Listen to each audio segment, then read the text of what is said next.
birthday niya dyan sa may Port, pare. Ayun.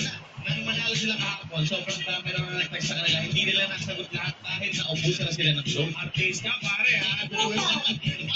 Medyo makikita yung time nila para mag-practice.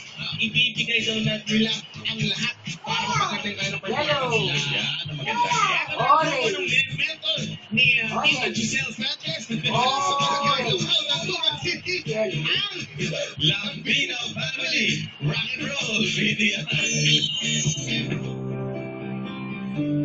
Yung dating nila ay parang nangangaroling lang sila. So, ang dami-dami kong kailangang ayusin. Kahit siguro, umabot pa ako ng alas 4 ng madaling araw dito sa Dagupan. Pero aayusin namin to at gagawin namin pitch perfect. Yung sinabi niya sa amin, gagawin po namin lahat para masuportan yung pamilya ko. Ang galing niyang mag-mentor sa mga bida kapamilya. Kaya masaya kami dahil sa kanya natuto kami sa pagkanta at pag-arrange ng sayaw.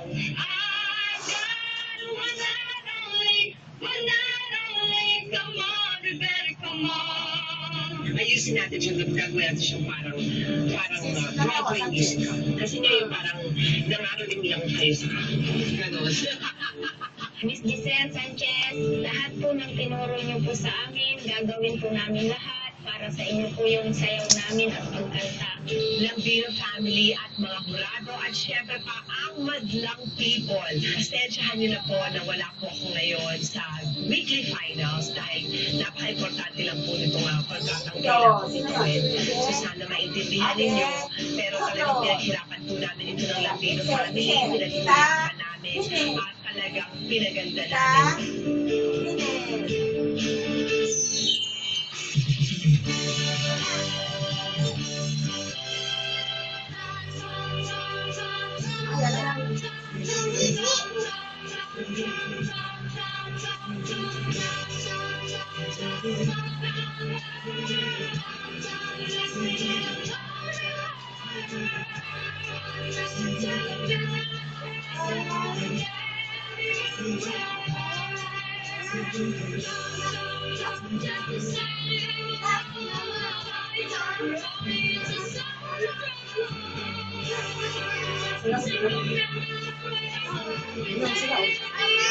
Hindi si Kuya, oh.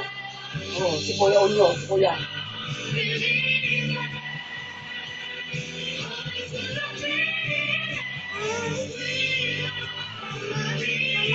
Wait, sasayaw tayo. Mama! Hindi na mo si ate, oh. Ate Juan.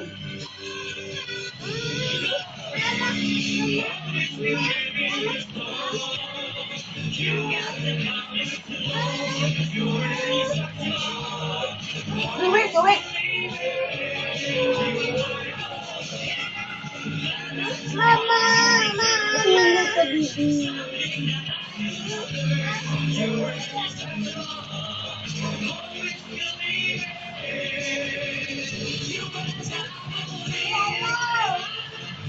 Yellow. Ito na yung yellow.